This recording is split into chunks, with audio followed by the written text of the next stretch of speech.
Welcome back to the Cast of Us, an untitled Last of Us podcast on HBO. I am one of your hosts, Matt Rohrbeck. Alongside, he's allergic to tomatoes, but he is tomato meter approved, Eric Marchin. Matt, we're on episode 2, and things are looking even more bleak than episode 1 as we are getting more into the minutia of the infected, which is what the title of this episode is called, simply Infected. Directed by Neil Druckmann and written by Craig Mazin. Yes, today we are talking about Season 1, Episode 2 of HBO's The Last of Us. If you're new to this show, this is a show that Eric and I do together each and every week, right as HBO's The Last of Us ends at 10 p.m. Eastern every Sunday. We're two entertainment critics. We host a couple other podcasts called the Untitled Movie Podcast and Untitled Movie News. What's cool Untitled about Movie this... News. Oh, Movie News, movie reviews. My bad. Sorry. But we cover don't do a lot show of yet. You know what though we do in terms of covering news show, on the main show. Yeah. What we love about this is Eric has never played The Last of Us. Nope. I am obsessed with The Last of Us. So each week we're going to break down, recap, review each episode of The Last of Us. Appreciate everyone who checked out episode 1 as well as our season 1 full review, no spoilers. You can check both of those episodes out right here on the Cast of Us channel or on YouTube. If you could drop us a like on YouTube if you're watching, we would really appreciate that. Drop us that review on iTunes or Apple Podcasts and Spotify Podcasts. We'd appreciate that as well. But thank you to everyone who checked out those first couple episodes. And if you haven't and you're just kind of tuning in for this, go back and listen to episode 1 as well as our pre-season episode where we review the whole season. Which is spoiler free. That's also spoiler really free. important. So, and on this show, I just want to be clear. So we'll be breaking down everything that happens in episode 2 of The Last of Us. That means full spoilers for this episode, obviously. I will be describing some of the differences between the show and the game. So if you haven't played the game, like light spoilers, but I mean, this is a pretty faithful adaptation. It's more additive stuff that they've done to the show and some heavier changes here and there. But if you don't want to know anything about the differences between the game, I will be kind of pointing those out. Just want to give everyone a heads up there. But no future spoilers either. So we're only going to be, even though we've seen the whole season, you can check out our spoiler-free review of the full season. But we will only be talking about the episode that you guys just finished watching, that just ended. We will not be talking about anything that happens in future episodes. That being said, Eric, let's get into it. Season 1, episode 2, Infected. Quickly, I guess we didn't do this the first episode, but I think we should just kick it off with like, how'd you feel about this episode overall? Like a quick review before we get into the breakdown. This episode clicks ass. Baby. Yeah. No, I have to say that a chilling continuation impressively expands on the ambitious scale and scope of the dystopian world being depicted. The opening prologue is more frightening than any fungus, and you really do feel that, you know, it is expanding on the international scale of how people are dealing with the fungus infection. And again, you know, going back to episode 1, there was a little Easter egg that was kind of a tip-off for what is to come. And I think that's telling you, you know, to pay attention to the little details because they might lead into a storyline or a segment or be more important than you think. And I think that's what we're going to try to do in this show, right? Exactly. So, you know, we're going back, Matt. We're going back to 2003, September 24th, but not in America. No, in Jakarta, Indonesia. And so there, you know, we get an international scale of things. And right away, what I kind of was starting to think about was Steven Soderbergh's Contagion. And that, you know, Contagion, even though the first kind of viral outbreak happens on U.S. soil with Gwyneth Paltrow's character and Matt Damon, you know, we see how the virus in that movie spreads and how it becomes an international pandemic, you know, and like it's not just in one country or it's not just, you know, Americanized.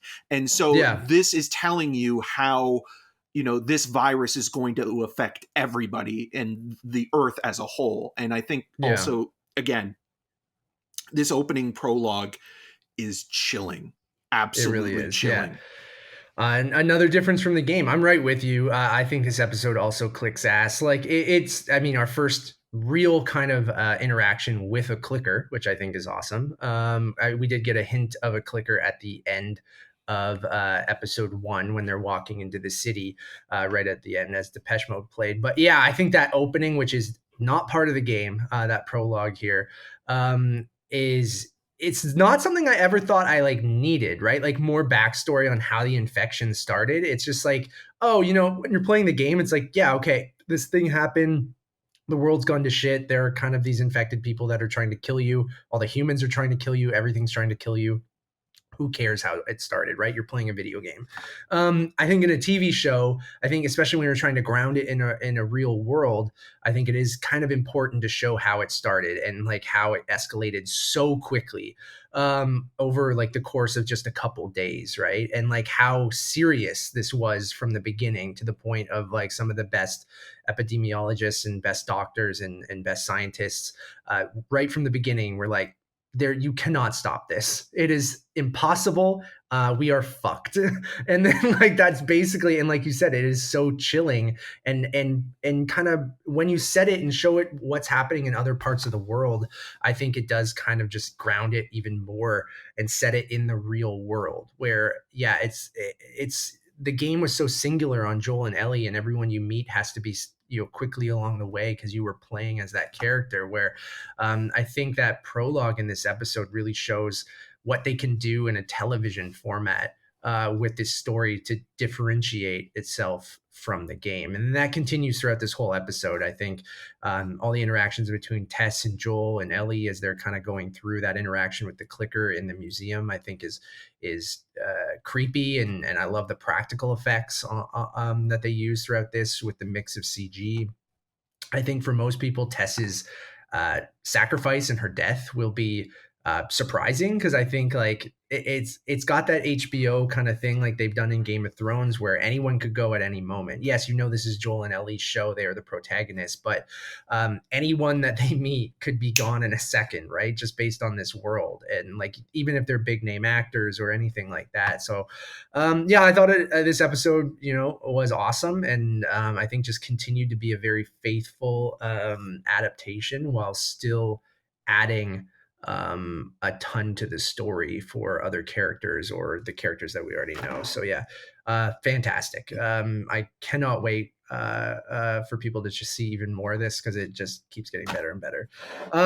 All right, let's go through the recap. As you mentioned, Eric, we start in a surprising place for me when it opens in September 24th, 2003 in Jakarta, Indonesia. Yes, if you were listening in that first episode, we referenced it on the radio. I mean, obviously they have a conversation about where Jakarta is, but you heard some distressing things were happening in Jakarta. So at the beginning of the episode, we see what happens. So it begins with Ibu Ratna, who is a professor, right, Eric? Of mycology, yes. Of mycology in Indonesia. Another military man comes in and grabs her. She's at a restaurant and takes her and says, like, basically, we need your help with something. There's something important there that I want to mention about that. Please, man. So, yeah. I mean, I'm not completely versed in the politics, but obviously the military there is a police kind of military. So when they come into that restaurant and ask for her, she's fearing for her life because she's fearing that she's going to be taken away and either jailed or imprisoned or worse, executed, because she's also an educated individual, a highly intelligent individual. And I think that is really important because even when they're in the car, she asks if she's committed a crime. Yeah. Or even like she apologizes to them, in a way for like, oh, don't worry about, interrupting me during, my lunch. I was almost finished anyways. And do you have the right name? Is it, those little things add some context to the historical value, of the government and how it behaves. And I also think at the end of this prologue, it's going to be really important to look where the fear is coming from and how the roles are reversed in this opening prologue. Because you see her performance in that ride is in her face is fantastic of how fearful she is for this and not knowing she has no idea what they're bringing her into, essentially.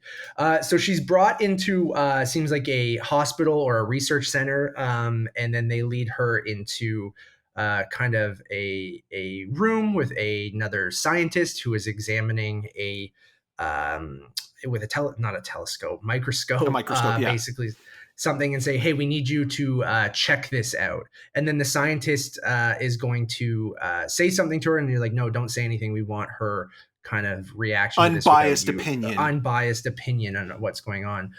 So Dr. Ratna kind of looks at this specimen and looks at it, and she asks a few questions of going like, well, this is, she mentions that cordyceps at that moment, does she? At that, yeah, she's like, oh, this is cordyceps. Where did you get this? What's it from? Why did you prep it this way?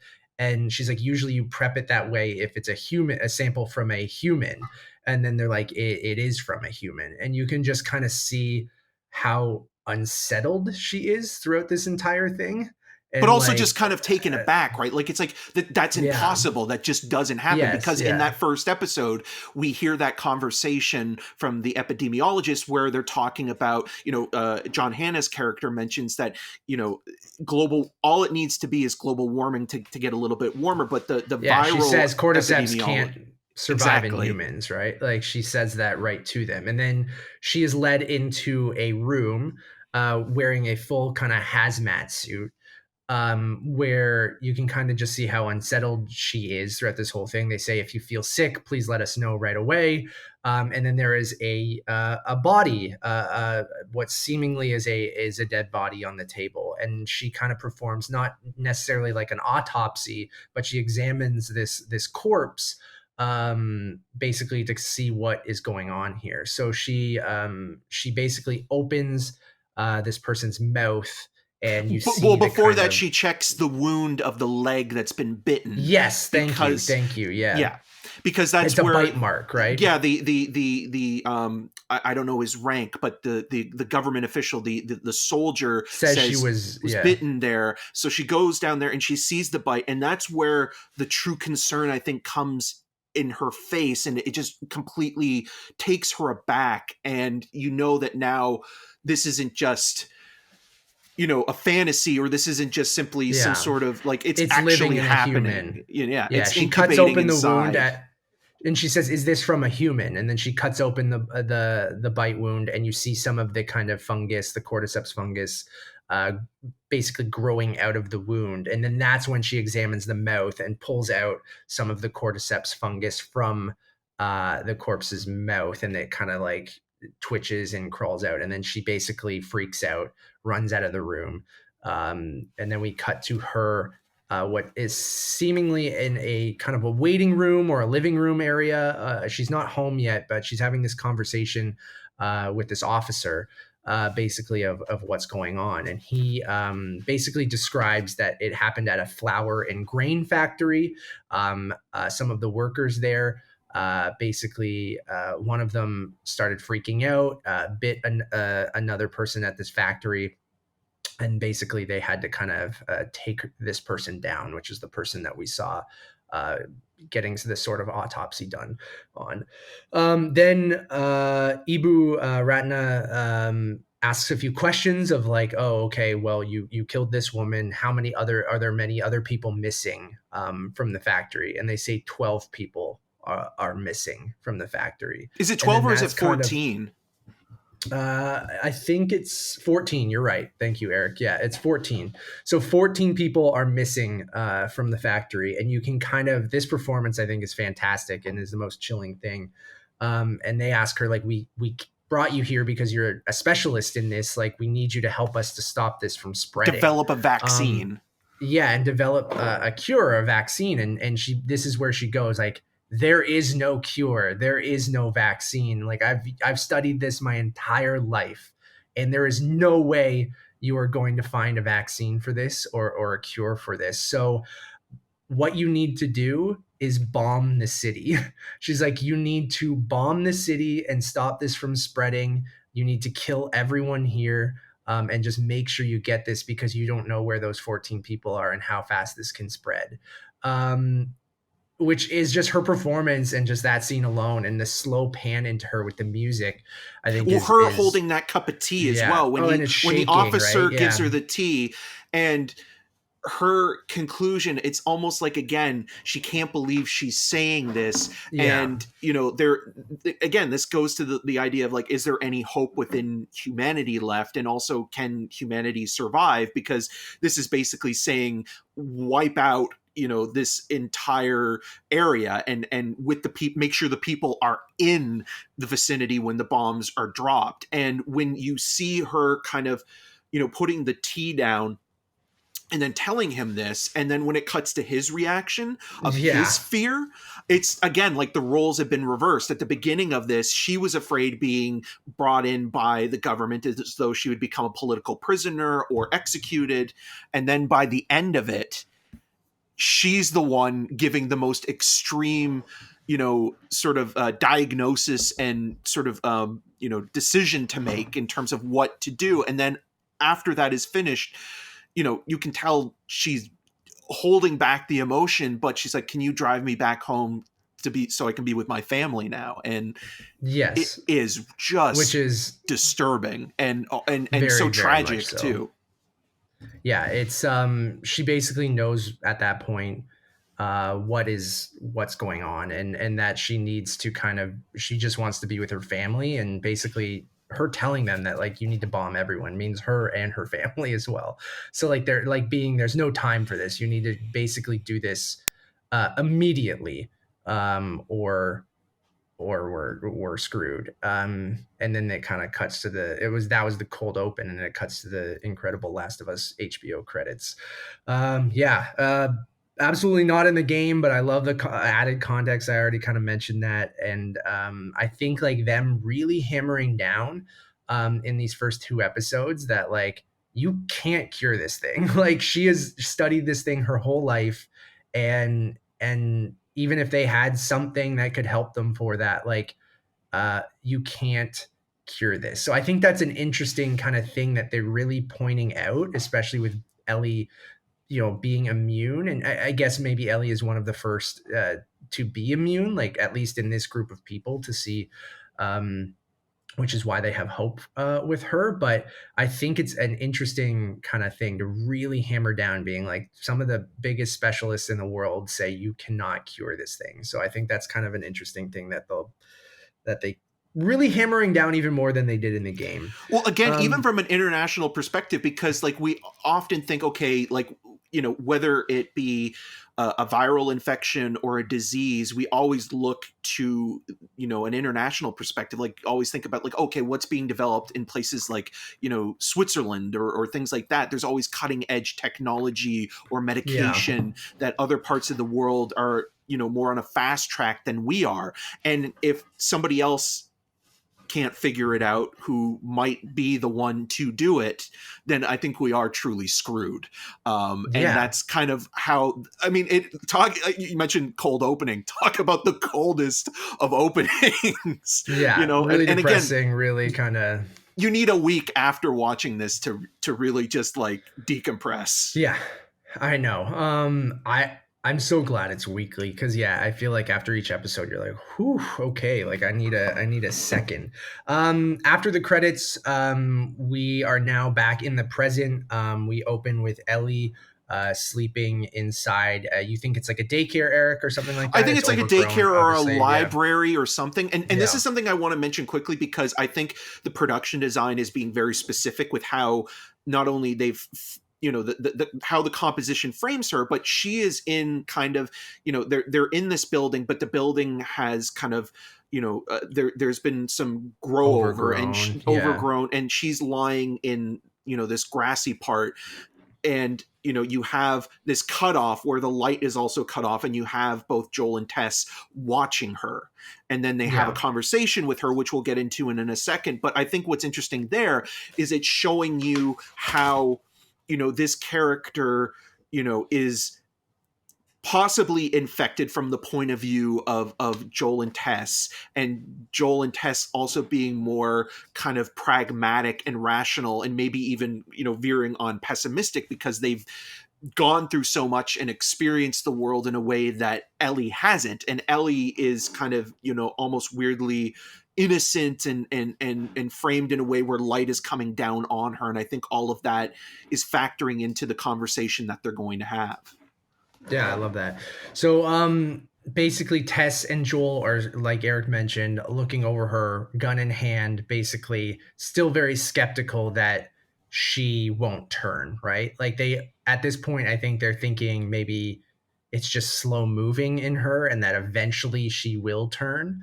So they have this conversation, basically asking, Ellie says, like, oh, I have to go to the bathroom, can you just like let me go? And they kind of question her for a bit, and that they've said they've heard this story before. Like, they ask her why she's so important, I believe, right? And then at this point, and then she talks about how they want to bring her to the Fireflies because they want to maybe develop a vaccine, her being the key to a vaccine to kind of cure this thing. And I think that's really interesting to have that conversation right after the scene we saw right before this, right? And that Joel and Tess at this point, like, Joel almost like rolls his eyes when he hears it, of being like, I've heard this a million fucking times in the 20 years from the Fireflies and other people. Like, he's skeptical of everyone at this point. He's basically at that cynical point of being like, there is no way to cure this thing. Like, there isn't. Like, we've said this over and over again, and it never works, no matter what they say of this being the key to the vaccine or this being the key to the vaccine. I've heard this a million times. So I think that's kind of interesting to have that juxtaposition between the scene we saw right before that. Let me know if you I would definitely say also Ellie telling them right away, because she even says, I can't believe I'm telling the first people because Marlene told me not to, or I would be killed. Yeah. And so, I think that that's an interesting way of going about it, because in from the perspective of writing, you could extend that and you could keep that kind of a mystery, or kind of have her kind of maybe lie to them and convincingly tell them something that's not true, but instead she's just straightforward with them right away, and it kind of resolves that issue and doesn't make it a dramatic beat that maybe would kind of aggravate some people to get to the point. Like, we know that this character is immune, she's been established as so, and so now it's kind of like, okay, well, let's convincingly get them on board and let her just say, like, this is what the Fireflies think I am. Yeah. And this is who I am. And this is why I'm valuable to them. And then, that's why I'm the precious cargo, so to speak. Yeah. So Joel and Tess then have a conversation on basically if they should take her. If they should take her to the Fireflies, and then Tess kind of convinces Joel, or they convince each other that, like, they definitely need these supplies. They need the battery. They need basically a way to get to Tommy and all that kind of stuff. So let's just bring her to who she needs to get to, these other Fireflies, and let's just like get this over with, and they can deal with her basically when they take her. There's a cute, not a cute moment, but I think shows some of Ellie's personality, where she pretends to be infected for a second. So I think, like, even in that moment, she's not really taking this all seriously. Like, she still has that childlike innocence, and like I mentioned in the last episode, of like growing up in this world, she doesn't kind of have that same worldview that Tess and Joel have. So like, even through all of this, she feels like she can joke about her being infected, knowing that she's not infected, but to them that's still like, that would be very kind of not necessarily insensitive, but like I just think it's a nice moment to show Ellie's personality. It's not something to joke about, right? And then on top of that, I think there's another funny joke. But then that's kind of Ellie, right? Yeah, which I like. There's also a good little bit of dad humor in this scene as well, because Ellie has to go to the bathroom, so she's thrown a magazine by Tess to use as toilet paper, which makes you really appreciate toilet paper even more. Oh yeah. But when she goes to the back, Ellie says, is there anything dangerous back there? And then Joel just says, just you, and so with that, like that line, like, it's just like the perfect dad humor, and it makes sense for Joel and even Tess to kind of have that kind of dry deadpan delivery a little bit there. Yeah. They all share a kind of meal together, where Ellie has a sandwich that was packed by Marlene. Chicken sandwich. Yeah, chicken sandwich, and Joel has some jerky. The They ultimate ask her, survivor food. yeah, they ask her about kind of the chicken sandwich and things like that. Basically, they have a bit more of a conversation. I forget exactly the details um, there, but essentially after this, they Well, they look talk a out. little bit. Ellie talks a little bit about how like Marlene and the Fireflies didn't kill her when they found her and when she was infected, and Oh, like why didn't she? Like why did yeah, Marlene kind of and the believe you and testing stuff that like they that, did. right? Yeah, Yes, the testing of her counting to 10 and holding her arm out, and things like that. So I feel like it's just kind of even questioning her more to make sure, like, should we do this? Should we trust her? Like basically, oh, that was right before she pretends to be infected. yeah.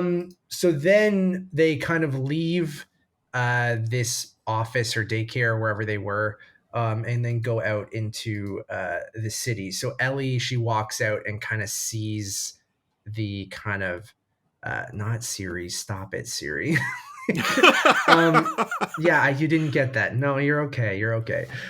She sees the city for the first time, basically. Like she's never been outside of the quarantine zone. So, her going out, and it was nighttime when they first left. So, you would think there would be no lights or anything, so she couldn't see jack shit. So, her going out and looking out into the city, I think is kind of a really cool moment. And the production design, I love. I know it reminded you of something else, Eric. Yeah, so when I mean I was going to make a shipping out to Boston joke, but when they first go outside again and the camera kind of comes back into focus with the light coming in, it's interesting because there are a couple of buildings, one of which is kind of collapsed on its side, and talking about the Yeah. bombing of cities. It Yeah. really did remind me of Maze Runner, the Scorch Trials, because there's a couple buildings in that in terms of the production of design where the buildings are on the side, and in that movie they use it as a set piece where some of the characters in that movie are being chased by, again, infected or creatures. I don't know what they call them in that. I can't remember. It's been a Yeah. while. But you see them kind of like The almost titular mazes. the titular mazes. You see them kind of running through this building that's on its side in that movie. And so just again, there's going to be a lot of this, like even in that opening sequence as well. And even the way that Joel looks, he has the kind of I Am Legend, Richard Matheson kind of Yeah. leading man kind of thing. And then I think the other aspect of the production design that's worth mentioning in this episode is some of it doesn't look necessarily realistic in any way or form, but not in a bad way. Like Sure. the CGI, the augmentation is well done. But what I like about it in terms of it being artificial is it reminded me of like classic B movies from, the 30s, 40s and 50s, and even, as we go on in genre movies, where it looks like matte paintings, where like you Yeah. have like the perspective of characters walking across an abandoned highway road or something like that, but then you see the building in a way that looks like it's like painted on, and it's just like a Yeah, I really kind of cool agree with you effect. there. For me, it looks ripped straight from the game, right? It has that kind of video gamey look, not in a bad way, I think in a good way. And the show is doing such a good job of kind of like balancing the more video gamey looks and moments with the kind of HBO drama moments and television moments of it all. Like that It's not whole TV opening though, is Matt. very, It's HBO.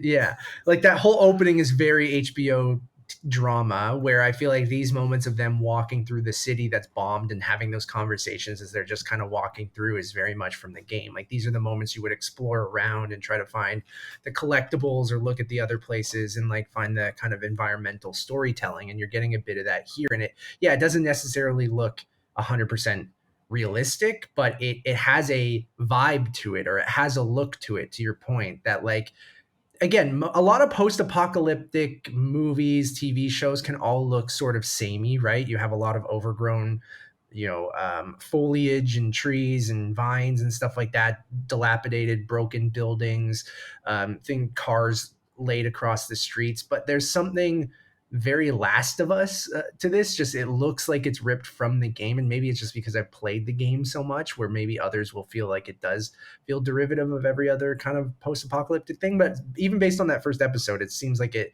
still has that very Last of Us vibe to it, where it feels like its own thing. And maybe that was painterly or kind of video gamey backgrounds kind of add to that, which I think is cool.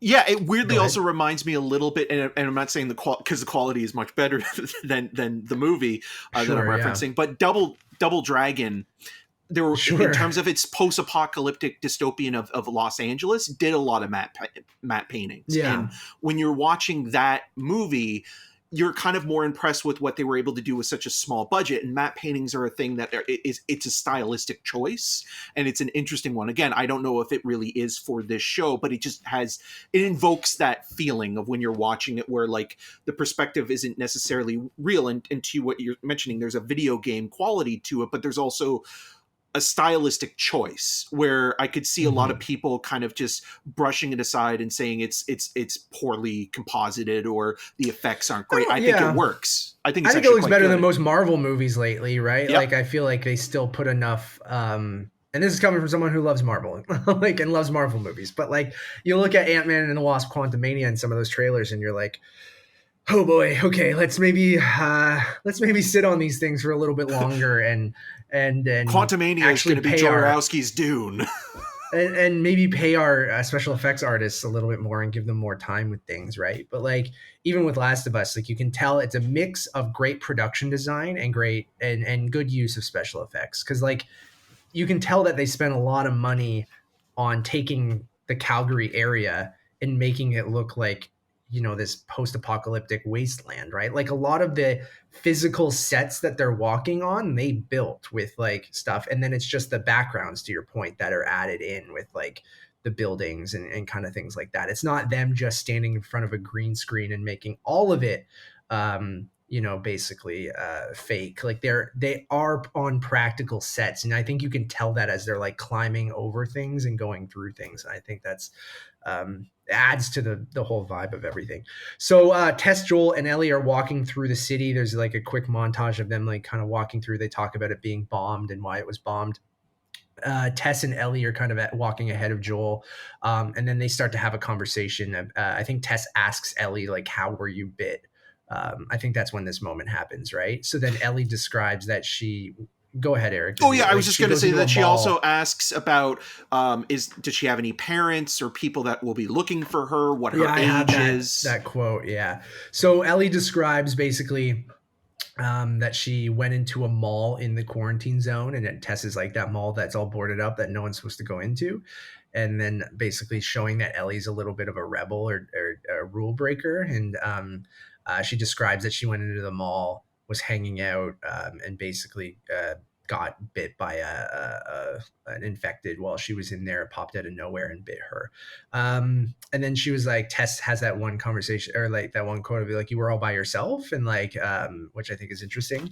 And then she goes, anyone coming after you, mom, dad, boyfriend? And then Ellie has this look on her face and she's like, no, I'm an orphan. Yeah, basically. So little orphan Ellie. Yeah. And then I like this part too, because they directly reference something people were mad about when they heard about it before the show came out, like people who played the game. So Ellie talks about like the rumors of the infected, basically. Like she asks, like, oh, I heard that there were different kinds of them. Like one can has like radar, like a bat, I think she mentions, which are clickers. And then she also goes like, oh, I also heard that they like release spores that you can like breathe in and like and you can get infected that way. And then Tess goes, oh, I sure hope not. And like that's a change. That's a direct reference to something they changed from the game. In the game, the infected release spores at some point when they've died. And you know, when we saw that one in the wall and stuff like that in the first episode, basically they release spores, and in the game they have to wear gas masks while walking through certain areas in buildings where the ventilation is not very good, in case they have to breathe in these spores that could get them infected.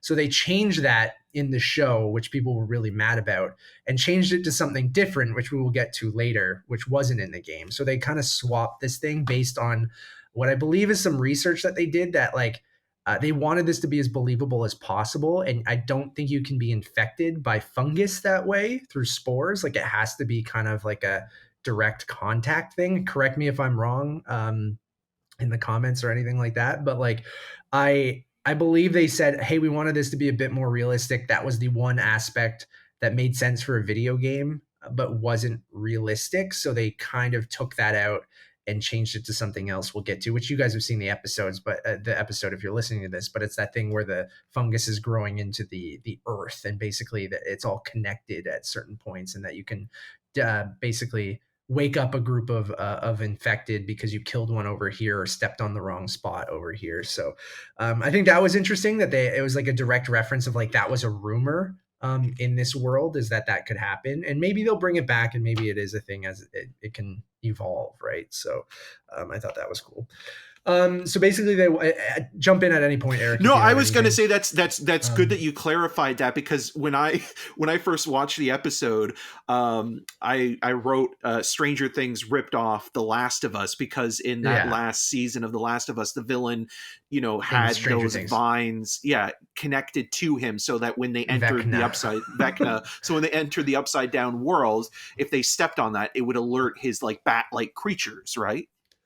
Yeah. So we'll get to that later in the episode, but basically they changed it to that. Not a direct one-to-one, but that's the addition they made and took out the spores element.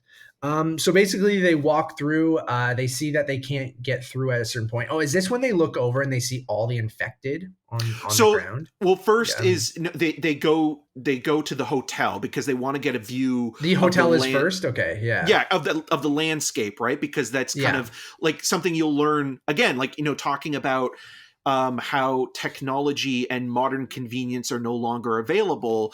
They enter this lobby of this hotel. It's flooded. It's flooded, and it introduces one of my favorite characters of the film, the piano playing frog. Which I was just going to bring that delightful. Up. It was, man. I love going to the production design and how this looks. Like, I love they just take a moment to kind of give you those establishing shots of the hotel.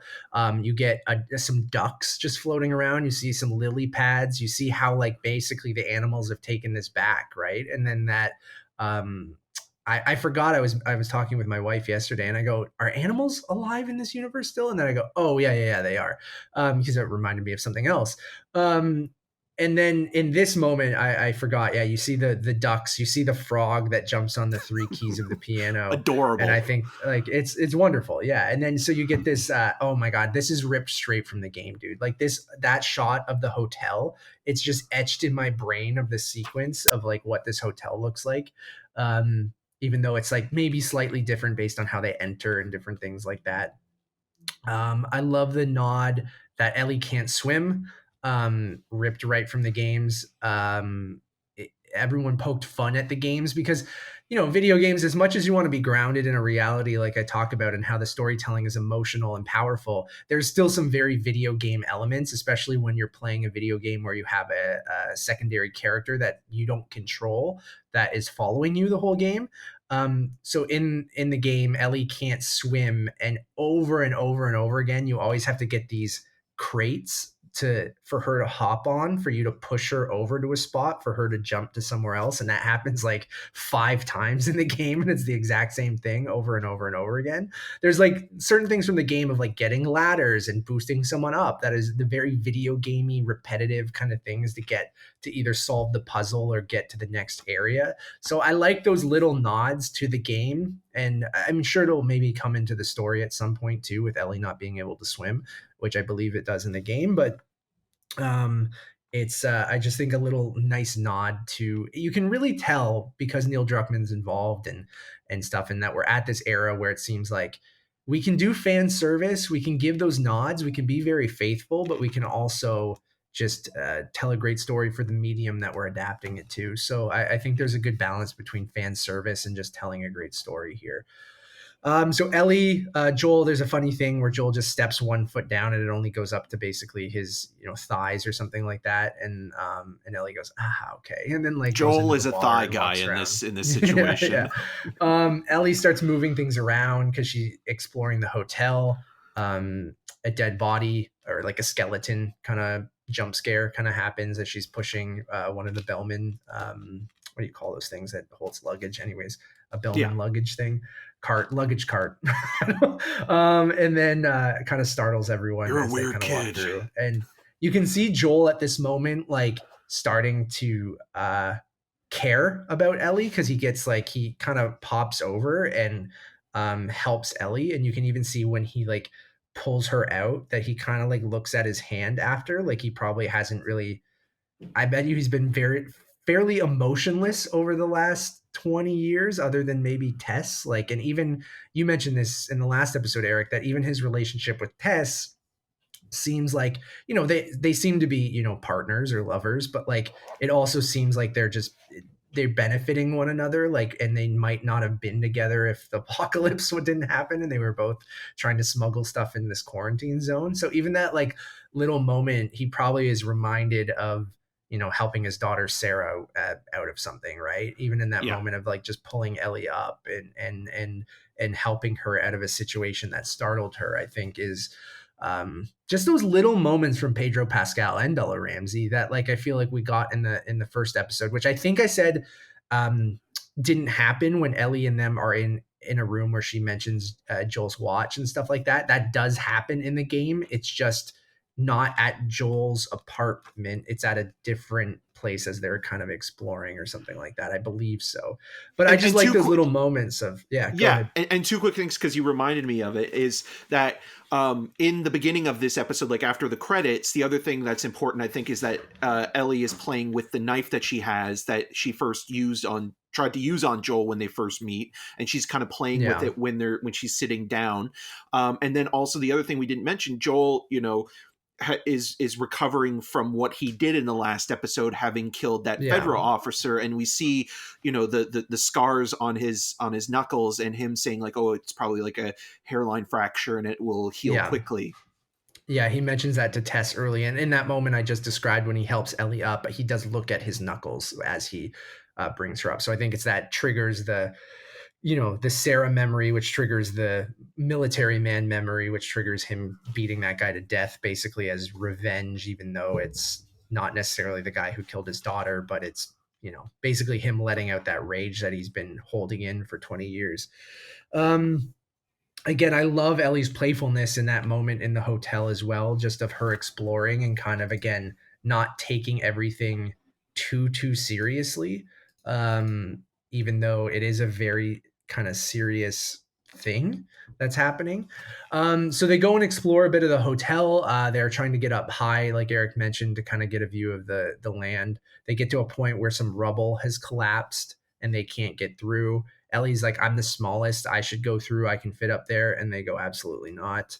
You need to wait here with us. Well, this is also really important, I think, as well. When they first get to the area that they want to, they've been climbing flights of stairs, and so when they get to the floor that they want to, Ellie's like, that was no Tess big deal. And Joel are winded, and Tess even mentions, well, if you have knees like ours. And I think, again, in a time of convenience, we take these little things for granted, where an elevator is available to us. But in this situation, just even doing a simple thing as just scouting the area from an above point of view as an advantage, you have to do so much work in order to get such a little payoff, and it takes a toll on you. And I think that like that's just an important piece of this story as a whole, is that those little modern conveniences aren't there to help you out, and you have to do so much more in order to get to where or what you need to do. And I think, like, again, like those little things can be taken for granted with watching this show. Absolutely, man. So then Tess goes, no, I will go through. So Tess climbs up this rubble. Again, I love the practical nature of all of this, because like it actually feels like real rubble. She's like climbing. The little things I guess you take for granted in filmmaking and television making now, where I don't know, it's just like the tactile nature of everything. Like I'm really impressed with the set builds and stuff like that on this show. This is the first moment Joel and Ellie spend alone, which I think is interesting. And they don't really like, it's awkward at first where Joel's just kind of sitting there and they don't know what to talk about. And Ellie's just kind of playing with her knife. I believe Joel goes like compliments her knife and says like nice knife. And that goes to your point, Eric, of remembering the knife. Like we see Sarah looking at Joel's knife at that beginning of episode 1. So Joel complimenting them. Basically they have this one-on-one conversation where Ellie asks Joel, like, have you killed infected before? And he goes, yeah, plenty of times, lots of times. And then she goes, do you ever feel bad because like they were alive at one point, or they're still alive, like basically when you kill them? And he kind of goes, sometimes, like, isn't that what he says? He's like, I think Yeah, he's like, it's yeah. kind of the showing of remorse, even though you have to do what's necessary in order to survive. And then Ellie continues to ask more personal questions about, where Joel is from, which he answers, Texas. And then he asks where Tess is from, Detroit. And there's this kind of joke of like, do you know where those are? It's like, I went to Oh school, yeah, you fucking Um, idiot. Yeah. yeah. But then like she starts to ask more personal questions about Joel and Tess's relationship, and he's like, pass. And so again, you get like, there's a little bit of warming up to Ellie, but not as much as we will probably come to see in later episodes. So like, again, like I think that it's taking its time, and it needs to in these scenes, and it's just giving you little bits as we're Yeah. not only world building but character building. So it's Yeah, of these are Ellie being important curious bits. and wants to know more about Joel, right? Like she's putting in the effort to be like, hey, are you and Tess together? Like, or where are you from? Like actually asking him questions about And his Joel's past, like, which, what are you, a cop? yeah, basically, like he's like, I don't fucking want to tell you shit. Like you could just see how guarded he is, right? And how he hasn't really let anyone in and doesn't really want to deal with anyone. It's probably only been Tess and his brother Tommy, right? Like, and even Tommy now, he basically, Joel's lost everything at this point. Like his brother's not even answering and he doesn't know if he's alive or not. And like, so I just think he's like, and you can even see the way like he's holding the gun at all times and just being like has his guard up at, which again in this world makes sense that you would be on edge at literally every moment. But you can see those, like you said, starting to kind of crack through that, like Ellie's starting to get in there and Joel kind of opens up for a moment and then basically shuts down again, right? And like that's, like you said, they're slow playing that relationship. That he does not care about. You are cargo at this point. Like you're not anything to me other than like this, my goal. Like I want to see my brother, I want to get these guns, I want to see this, like please don't talk to me. Now we get to the moment where Ellie walks out and looks at the city from above, and then sees all the infected on the ground. Basically there are hundreds of them, I would say, like on the There's a good ground, like swarm of basically, them, yeah. yeah. And they're all together. And then Tess and Joel mentioned, like, oh, they must have come out of all the buildings because they were kind of in there for a long time. And they've all kind of just like are riling on the ground together. This is where we get the exposition of the Stranger Things Vecna thing, where they talk about, which I don't think either show took from one another. I think it's just a Coincidence? interesting concept or a coincidence, where they talk about how the fungus has also grown into the earth. So certain packs of infected are kind of not necessarily a hive mind, but they're all connected in the way of like they're all trying to feed and spread this infection, right? So the way that like in that opening scene in 1968, they talk about like its only goal is to infect everything, right? So basically, when it grows into the earth, if you kill an infected or stepped on a patch of infected land miles away, if it is connected through the earth, that could activate that hive of infected, which then would come to you because it knows where you stepped or where you killed another one of them. So I think that is an interesting concept that they, might even include in the games moving forward or something like that, where, you have to be careful. Like you can go, you basically, in the games it's so much different, right? Because there's different play styles. Some people play a stealth game where they try to sneak past everything or kill everything quietly. Some people play it like it's Uncharted, where you just murder everything, right? Like, and if you play it on some of the easier game modes, you have more ammo, you have more things to do all of this.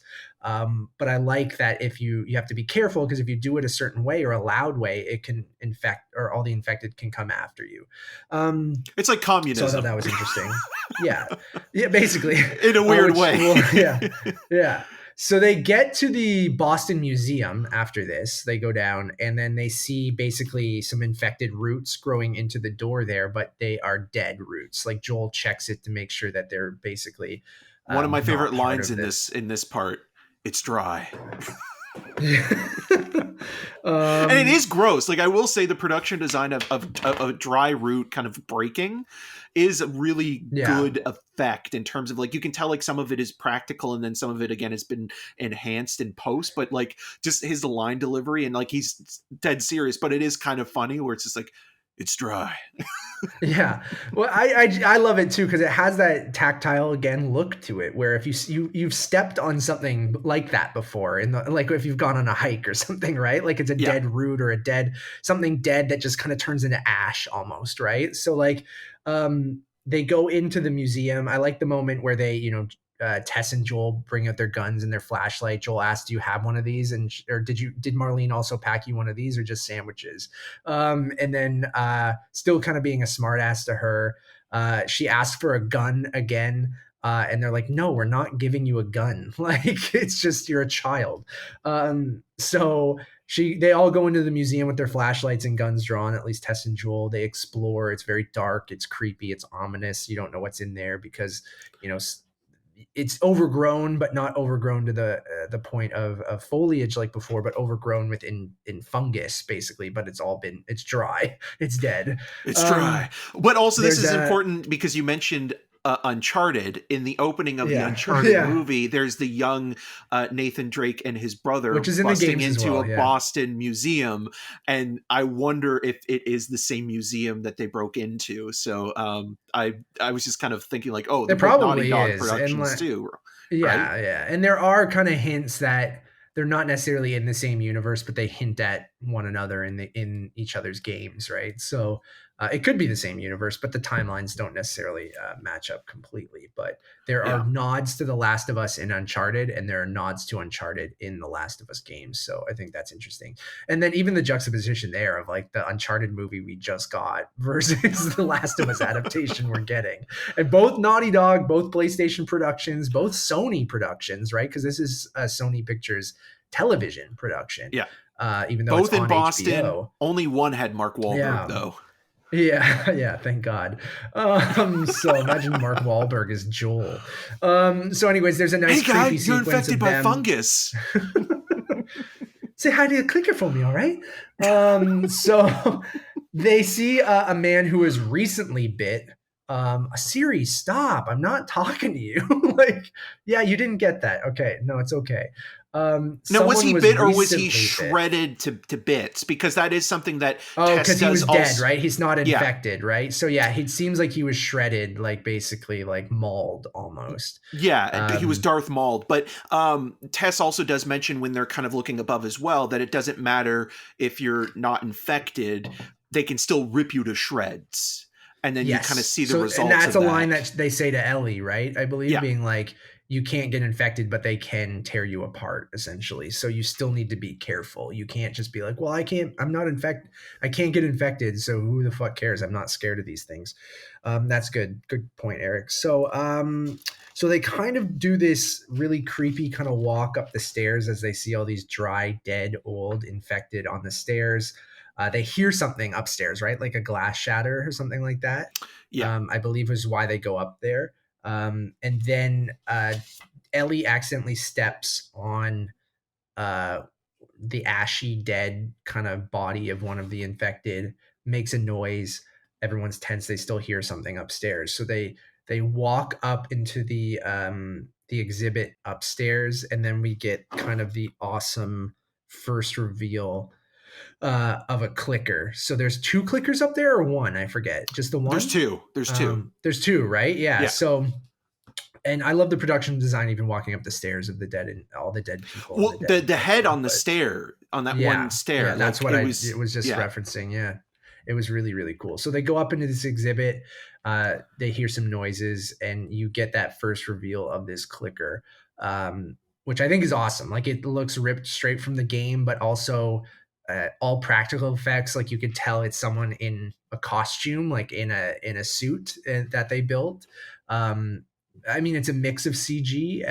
What happens is that the outside collapses, like the ceiling collapses right as they walk in, correct? And then Yeah. that's the noise that brings out the clickers, basically. So clickers, for people who aren't familiar in the game and you watch the show, they kind of explain it, but like through subtle kind of interactions with the characters, they can't see anything because the fungus has kind of overgrown their face.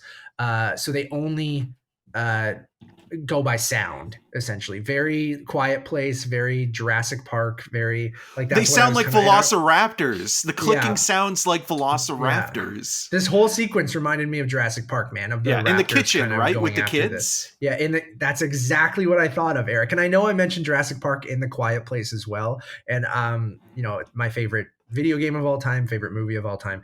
But this did really remind me of Jurassic Park in moments of those raptors going after them, because like, and even the T-Rex, right? Because the T-Rex uh can't really see with its beady little eyes. So like I think it's just a really tense, kind of cool introduction to a different type of infected, and is slowly showing the audience that there are different versions of this. Right? We've Which seen was runners, which mentioned. It are was mentioned in yes, this episode where, yeah, Joel tells Ellie when they're having that one-on-one conversation that some infected can be, last a month, 2 months, or they can be yeah, walking around for 20 years. for And so 20 we're years, seeing yeah, the state of a person who's probably been infected for a long period of for time, and that longer, yeah. fungus completely taking over. Yeah. So they have this really creepy, like kind of thing as they walk around, and they only go by sound. Yeah, kind of sound like raptors.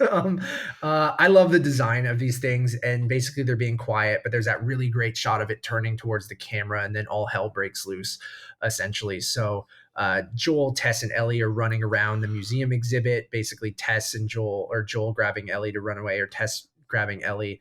There's two clickers going after them, basically pinning them down. There's, Joel trying to shoot at some of them, Tess trying to shoot at some of them, Ellie kind of getting away from both of them, and just basically just shit hitting the fan of them running around trying to. I love how chaotic this is, because in the game it can be a little more methodical, and you can tell like this is one of the first times that they've interacted. Like Joel and Tess have probably maybe interacted with a clicker, but in this moment, it just catches them all off guard, and it's just all hell breaks loose. And I really like the chaotic nature of this, because um, like I mentioned, each playthrough of The Last of Us can be different based on how you play it, right? Like, and I like that the show is basically, if you're playing the game on grounded mode, which is the hardest difficulty, which I'm currently doing with The Last of Us Part 2, which I've never done before. Usually I play games on like normal difficulty, which means you get a lot of ammo. You can kind of go about it how you want. It's challenging, but it's not too difficult. Where this is like the realistic mode, where you have only like a couple bullets. You have to sneak by these things, and if you alert them, they will fucking kill you. It's funny. It's reminding me of playing the game right now, because I'm playing it in a much different way, where I have no ammo. I'm scared shitless, and when a clicker comes after me, I just run away. Basically, like I have to run away and hide, or try to kind of outsmart this thing. And they're not necessarily smart, but they're just so ruthless that they come at you at every noise you make. So it lasts quite a while, where Joel and Ellie then come together, and they're kind of creeping around to try not to alert the other clicker. But Joel steps And on then basically, glass as well. yes, And which is, yeah. Go yeah, ahead. and I was also going to say just quickly, because before they enter this room, the other thing that maybe we should mention is that Joel does say, like, once he kind of figures out that there could be a clicker, he tells Ellie, "We're not going to even talk anymore. We're going to be Yeah. silent." Yeah. And then and that's again I a love the quiet moment. place, right? So Yeah, which got it from Last of Us. definitely, Bex and Woods took that directly from them. Absolutely. And like, you guys have probably been annoyed with how much I've referenced if you listen to our other shows, Untitled Movie Reviews or Untitled Movie Podcast. If you're new, thank you. But if you go back, I've been referencing The Last of Us in every movie I've seen that takes even a little bit from it. I love when the clicker pins Joel down. You mentioned that he steps on glass. Great nod to the games, because that's exactly from the games. If you step on glass, something can be alerted and come after you. I love it pinning Joel down and him having to shoot it in the chest a couple times. And then is it Tess that comes with the axe and Yes. smashes one of them? And then uh, basically they take down both clickers, and just a really good action sequence, right? Like, we don't think of this show as kind of like it's horror adventure kind of things, like, at times, but like this was probably the first very intense, like, scary. We've had other moments with the clickers at the begin, or sorry, with the runners in the opening and stuff like that, but this first introduction to the clicker, I think, it was really effective and really kind of intense. Yeah, again, the So design of yeah, those things are just like, when you see the close up. I mean, it's obviously been in the it's promotional weirdly beautiful material. too, with the fungus and, like, but Yeah, really creepy as well. yeah, with the colors, Um, and even just like the teeth, like the way that we see the teeth still in the bottom half of the face. There's just something about that as an image that is very striking, and like this kind of weird, almost like a headpiece, or like it could be interpreted as almost like a helmet in a way, you know. yeah, yeah. Um, they leave the museum through a window, go out. Tess has hurt her ankle at this point, which you've seen the episode, which is, I think, almost just play. She probably did actually hurt her ankle, but it's almost like playing off something else that happened to show that she's hurt. You see Ellie. Does she reveal that she's been bitten a second time here? Or is it Yeah. later? Well, no, Yeah. she reveals it like when they're leaving. It's like, well, if it was to Yeah. happen to one of us, at least it's me. Yes. And And I then I that love. before they leave, because they've already killed Yeah. the clickers then. But it's Yeah. that line also feels both comedic, but then it also is tragic when you get to the end of the episode, because it wasn't Yeah. just her, you know. Yeah. And I love that as well, of just like Tess and Joel being skeptical, but then having, because they never saw Ellie get bit the first time. They never saw, like, they don't necessarily, like, they just have to believe what Marlene says and what Ellie's saying. Where I love the addition of her getting bit a second time, because it kind of gives them tactile, like, I've used that word too many times this episode, but like proof that, okay, I saw her get bit, I see the wound, and now I can kind of see this for myself in real time. Like, is it going to happen? Was it a one-off thing? Is it just like, again, it's good that she got bit, I guess, because, okay, she's not infected, but it's still to them going, okay, well, now I can monitor this myself and see it from my own eyes, right?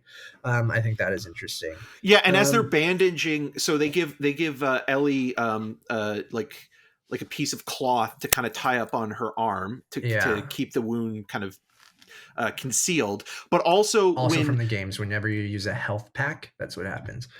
also when that's really important. It is. But the other thing that I think is important in terms of the character development and dynamic here, in the moment that Tess and Joel have when she's duct taping her, or putting tape over her ankle, Her ankle, yeah. she's starting to act differently. Yeah, She's you can starting to see be even how more she looks at him. Yeah. optimistic about Ellie, about saying, well, what if there is this chance? And, maybe this is worthwhile. And I mean, look, that we've seen her just get bit, and there's nothing that's, happening immediately afterwards. And that could be interpreted in a way that, she is, trying to do something nice in facing death herself, but also it could be that she is the more open-minded person compared to Yeah. Joel, where Joel, is more kind of, you know, black and white, doesn't see, and Tess is as well. I think she's pragmatic, but there's something there where it feels like you could interpret that reaction that she's having, but it's also a tip off that something is wrong. And Yeah. and I'm not sure, maybe watching it again, you would get it, but like watching it twice, you don't see Tess get bit, which I No, think not is at all. Because I interesting think as it's off well. screen, right? Like, it's when they get Yeah. split apart, where they get split apart. It's for the reveal at the end, right? Which I definitely appreciate, but for people who don't know it's coming. And again, like, that is that ruthlessness of this story, and even to HBO's credit into the actors that took these roles, knowing that they were essentially guest roles, right? Like Anna Torv being only in 2 episodes is like, she's not like she hasn't done, I don't know, a whole bunch since Fringe, right? But Fringe. like I like her as an actress. I liked Fringe enough, so like she was a name being cast in that role. So for her to just know that it's only going to be these 2 episodes and makes kind of a lasting impact. But we will get there. So I do also like the moment of Ellie crossing the wood planks on the ladder, because Joel and Tess be like, "Oh, I know it's scary, just don't look down," or whatever. And she's like, "What was inside was scary. This is just That was wood." And scary. like, This is this wood. is wood. Yeah. And I think that's great. She just kind of walks, has no fear, and just walks right across the ladder. Which I thought was great. So after that conversation with Tess that Eric mentioned, Joel walks across the ladder, joins Ellie on the other side to look out into the view of Boston, right? And like Yeah. they're on the top there. They kind of look at this kind of weirdly beautiful view, and they talk about that being like, well, this view is pretty great. Can't beat it. You can even see in this moment, like basically, sharing this moment with Together, Ellie, I think. standing side by side, right? I mean, it's in again in a lot of the promotional material where Joel kind of looks at Ellie, and again in a way that it's like, wow, you see something beautiful here where I maybe don't. I see more terrain, right? I see more obstacles. I see death lurking at every opportunity, where she sees something great because partly she's young, partly she doesn't know she's what inexperienced. She lost. Yeah. And then also she could possibly be the cure or has the immunity to the infected. So, and again, another wonderful moment of the watch is so important is like after that moment, he looks at his watch again, right? Like right after. And it's just that continuous, like it's not in your face. It is subtle, because if you're not really like paying attention, like I don't know, maybe I'm not giving people enough credit, but like I love the moment that he just like he continuously looks at his watch after each one of these interactions with Ellie, and it is that slow character building, right? Like of that relationship building between the two. Like at first she's cargo, and Joel is starting to see in those moments where she sees the world in a different light, right? Like, and he sees that in his daughter Sarah and what he lost and like what she lost, and like and he sees that the world isn't just this like you just summed it up perfectly, Eric, that like there is, you can see this world in a different light, even though like he's lived through it for 20 years, probably doesn't have much to live for, but for some reason he keeps going, and maybe there is a reason he keeps going. So basically they continue out. They then get to where they're supposed to drop Ellie off. At this point, I think he thinks he's about to drop Ellie off, right? Like they're almost there. Yeah, like, that they're done with this part of their journey and their lives, and now they can move on to finding Tommy. Yeah, so they think they're about to drop Ellie off. But then as they get there, they realize all the fireflies have been killed, and I might have skipped over a little bit of stuff there as they're well walking, they're kind of what do they call it, casing the outside of the facility of the courthouse, right? of the courthouse to kind of look like what's going on, and they start to notice that there's no guards, there's no like there should be a presence here if the fireflies were kind of controlling this place. So they see a dead body by a truck that looks like it was recently killed. They basically are wondering what the hell's going on. Joel kind of examines everything. I think again Ellie asks for a gun at this point. No. So, yeah, like they open but that's the where truck, that's where the that humanity of those characters still comes into play, where they're grown-ups and they're not going to give a child or a teenager a gun, like even though the world has ended, and practically, I mean, like it would be something to keep her safe if she had her own defense. But then she also could go wrong, right? She's a child, and she could shoot herself or by accident or anything like that. So they go into the courthouse very distraught and see that all of the fireflies that they were supposed to meet are dead. A lot of them with bullet wounds. And then they wonder what's going on. So Tess and Joel talk about it, and it seems like one of them got infected, probably bit some of the other ones, and then someone ended up killing. Like they all started shooting each other essentially and No killing one each won. other. That's what he says. Yeah, Like he's like nobody won, and yeah. they're all dead. You know. Yeah. So essentially, they basically all ended up killing each other because one of them got infected, and they all panicked and killed each other. So they don't know what the hell to do at this point because these are the people they were supposed to trade Ellie off to, um, and basically get some supplies from them and get that battery. So then Joel and Tess could just continue on their way. At this point, you see Tess starting to get very kind of emotional and agitated about all this and saying like, basically like there is no continuing after this. Like I'm not going with you. And then that's when Ellie kind of goes, oh fuck, she's infected. Like Ellie notices it based on like Tess's change that Eric mentioned in that conversation of being like, oh, she wouldn't say that unless she got bit. Yeah. And that's the only reason. So then Tess reveals that she was bitten in the fight at the museum, and basically Joel's face just I think really good acting from Pedro Pascal again of just being like shocked and emotional, but also doesn't want to show his emotion. So Tess reveals that she's bitten on her neck, which if based on Eric mentioning in the last episode with the different tiers of being infected, if you're bitten your neck, it's only like an hour or two before you're infected, because it's close to your brain is essentially where it needs to go. So yeah, and then they show Tess goes, Ellie, show me your arm, basically, and is trying to convince Joel that like you see her perspective change, like Eric mentioned earlier, of like she could be it. She could like we've never seen this before of someone, at least they haven't seen someone who is completely immune to the virus. Like she's been bitten twice now. It stopped immediately. You can see it already kind of healing on her arm where it's not spreading compared to Tess. I think that's good Yeah. juxtaposition as well, because you see how quickly it's spreading on Tess and how it's not spreading on Ellie at all. So basically Tess like says, Joel, you have to do this. You have to take her to Bill and Frank. They'll know what to do. You need to kind of like continue on this journey and give her to them. We see the one Firefly who was infected wake up basically in the middle of this conversation.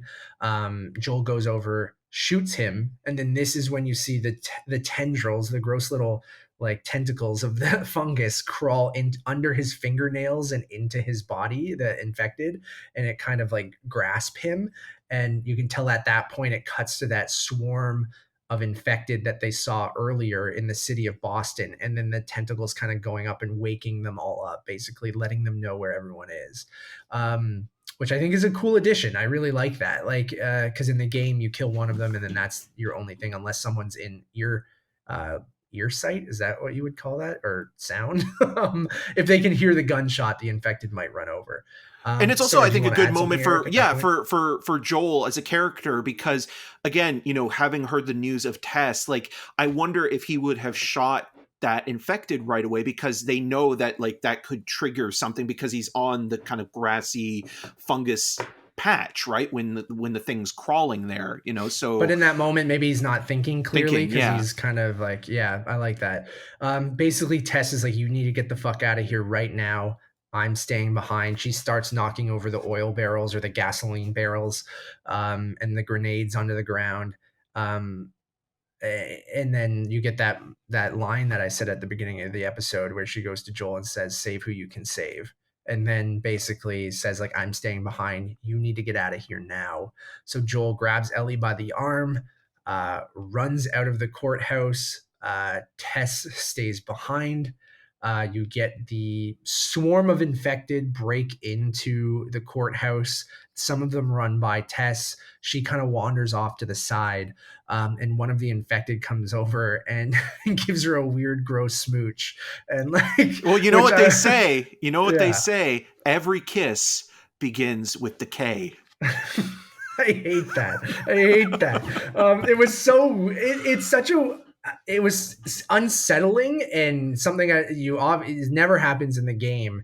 I think a weird sort of weird decision that I'm sort of like, okay, it's unsettling and creepy. And I should say at this moment, Tess is trying to light her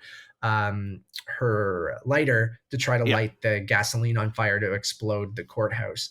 I But she think there can't is get it something important started. about that, though, because she is in the process of becoming infected, but the infected will still attack her. And in some, genre movies, whether it be zombie films or Yeah. vampire movies or things where somebody is in the process of turning into something else, the other creatures won't attack the person. Like Is this speaking of, attacking, or does it notice that she's infected and wants to give her a big old smooch to just move it along well, faster? maybe a little bit, but mentioning, I mean, you posted a photo of Alien 3, which is Yeah. mimicking. The alien won't kill Sigourney Weaver in Alien 3 because it knows that there's an alien inside her. Yeah. Sometimes you have to kind of I think establish, like, it, what are the rules there.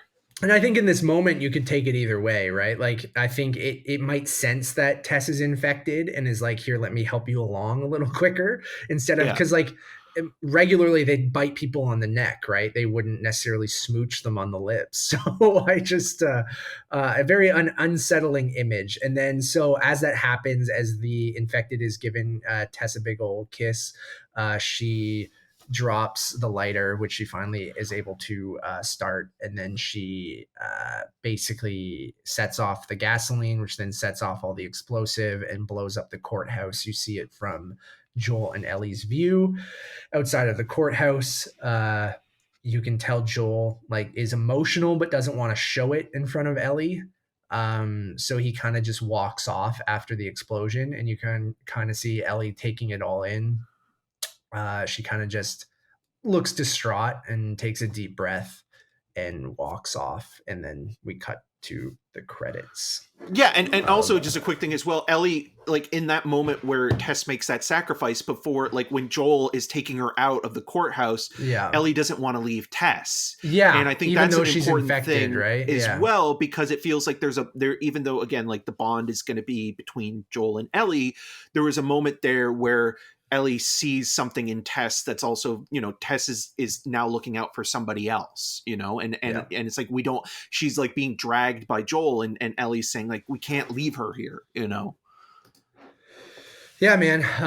A depressing ending, which is you're gonna get a bit of in this story. It's not necessarily. I think it goes back to that first question that you asked me of like, is this kind of a optimistic or cynical kind of worldview of what they're going through? And I think I keep going back to it's a little bit of both, but um, yeah, I think it's an intense ending. A character that some people might have thought was going to be a big part of this series um, is gone in the second episode.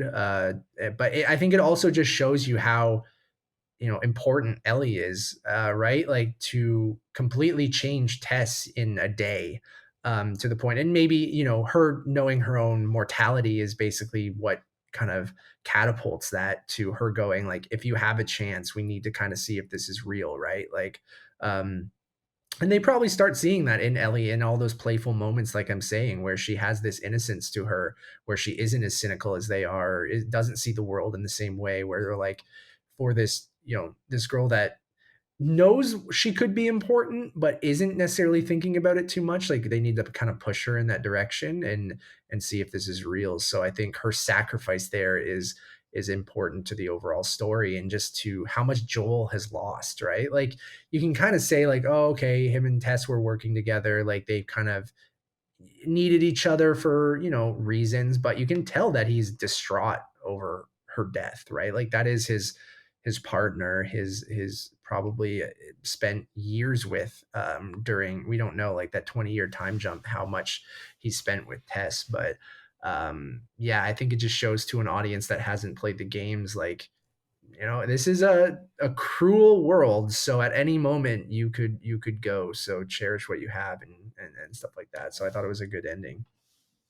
Yeah, it's again bookended in a way that is kind of ominous and tragic in the things that we lose over time. And like the beginning of this episode in that prologue, the world as Joel knew it ended, in this period. The world as humanity knew it in 2003 was about to end, and we were going to, there's going to be this, mass bombing across the planet, and did that work? Was that the best way? In retrospect, who knows? But to start off with such a downer and then end in such a way that's also as bleak, because you have a character you've gotten to know a little bit over, an episode. And again, feature length being that first episode. And now, at the end of this, it kind of shows like, okay, well, humanity as a whole, what's the responsibility to, saving individual people, and what that means. Do you rescue the few, or do you try to, look at it from the point of view of the bigger picture? Is the bigger picture about saving what is left as a whole? Like, what can you cut off in order to save what hasn't been infected? And exactly, so, like, this is something that I think, like, as we'll continue to discuss, it'll come up again and again and again in terms of the thematics of what this story is all about. And I mean, this episode really does feel like it is more pessimistic and doom and gloom than it is anything else. And it is a harder episode to really kind of take in, even though there is that, action beat in the museum and things like that. And again, I think you need that week between this episode and episode 3 and the week before, because it is a lot to take in. And I think one thing that is really unfair about criticizing something like this so early on, this is not The Walking Dead. This really is not anywhere near it. And, I did get a message from my mom. I'm so happy that, like, my mom checked out The Last of Us because I told her to. And I got a couple messages from her being like, Matt, I don't know if I can do this. This is really intense. Like, in the first 40 minutes of the show, where she's like, I might have to turn this off. I'm having anxiety. And I'm like, Mom, stick with it. It's really, really good. And then she's like, oh my God, his daughter died. And then she's like going through, and I got all these reactions. She's like, this reminds me of The Walking Dead. And I was like, Mom, how dare you?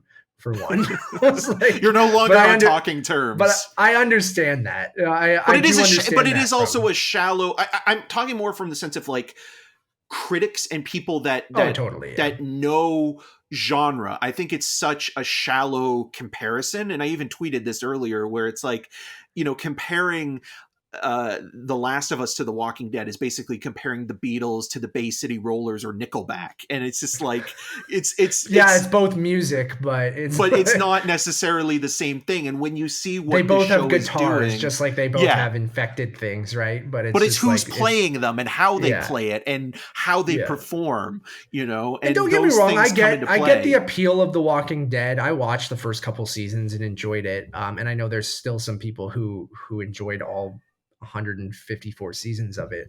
But I just, they are trying to do different things, I think, right? Like, one is popcorn entertainment, and, I love Invincible. I love Robert Kirkman. So, like, I think he, in the massive success that comic and that show had, I think definitely even helps this show, right? Like, I definitely think it helps the appeal of this kind of show. Like, it could hurt it in a sense too, of being like, we've gotten a lot of zombie, I'm using air quotes, content over the last decade or so, or not even decades. But I think it does help it, based on Walking Dead is ending. People might want that to continue, that type of thing. And then they go over to this and get something that's a little bit more, grounded, or I don't know, maybe I'm insulting The Walking disparaging Dead, I think in a way where almost The Walking Dead again is more exploitative in how it emotionally manipulates you.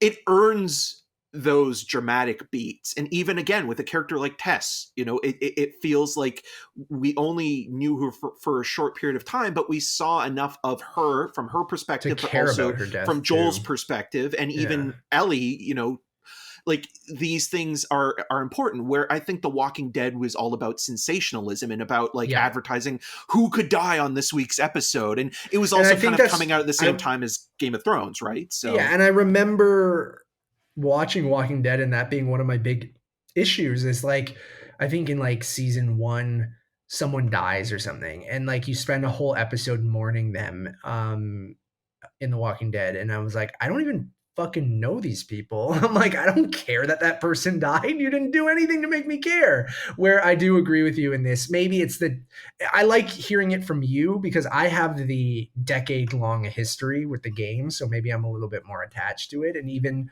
Tess in the video game, you spend I would say about equal amounts of time. Like she's in the first chunk of the game, right? And there it takes a little bit longer, obviously, because of exploration and different things like that. But they really do a good job for you to be affected, basically because of Joel and because of Ellie and the relationship that is even just hinted at between Tess and Joel over the years. So, and just you being attached to Joel and everything he's lost during this time so far. So he really is kind of like the Watch is like, he's a broken man, right?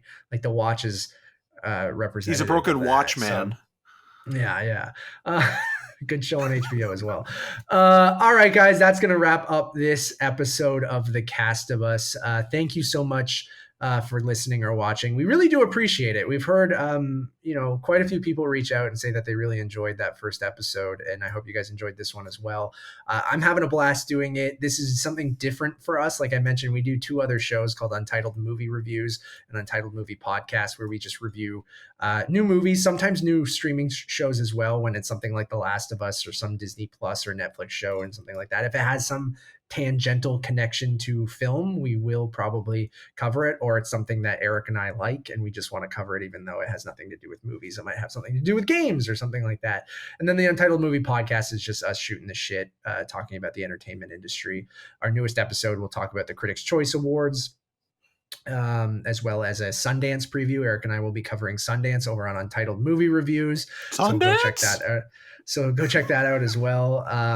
But yeah, like this is a fun thing. Like I really like getting in depth in these episodes and doing something different. I feel like it's some of the best stuff we've done, personally, just because you can tell, I really give a shit about this. And Eric, I think you seeing it for the first time, I think it is a really kind of interesting conversation. And I love genre though as well, right? Yeah, like you're it's a big it's genre that, guy, a horror guy. Yeah, I'm a real horror head. It's just one of those things, like when you have the freedom to talk about, plot points, but also themes and comparisons in a way that you're assuming people have watched the episode. Yeah. It feels more freeing, right? Like you can kind of It get does. in depth and really, break it down and dissect what works, what doesn't. And in this case, this is, it is a densely plotted, emotionally draining experience, but it's rewarding because it is so well written and so incredibly well acted that when you're watching it, you think to yourself, man, I wish everything had this much attention to detail. And you feel that, and you feel the care that's being put into it, and not in a precious or pretentious way, but in a way that it's like the people who are making this know what they're doing, and they're giving you the best version of a TV adaptation, and that is, again, it's why you love different art forms and see the contrasts and comparisons to those things. And listening to you, having talked about this for a decade now, and since we met, essentially. and getting these references, because I've known you now for 12 years, and now getting those references, but also seeing them and how they've influenced other filmmakers, or even, the things that were influences. I didn't. I mean, I think I probably mentioned it on the kind of general consensus, the review of the series as a whole, which is spoiler free. Like even Stephen King's The Stand, which is one of my favorite Stephen King novels, and then also Stalker. Like those are things where I'm seeing a lot of like art house influences on this show, or the show taking that into consideration. So like, again, this is a really well done show, and I think if you give it a chance and stick with it, especially once we get to episode 3, That's what I you'll was going be to end fully this on. invested. Yeah. So yeah. So we will end it there. Thank you all. You can follow me at Matt Rohrbeck on all social medias, Eric at EM6211. Get ready for next week, everyone. I just want to tease that. It's very different. But I think I'll stop it there. Just bookmark next Sunday at 9 p.m. I'd say try to watch that episode live. And I cannot wait to talk about that. So we will be back. We'll have new episodes at 10 p.m. Eastern every Sunday, the minute the episode ends. So come right back here. You can listen to it right away or save it for Monday morning, whatever you want to do. But if you want it, the minute the episode ends, we will be here with a recap, review, and breakdown of each episode of HBO's The Last of Us. Until next time, it's dry. see you, everyone.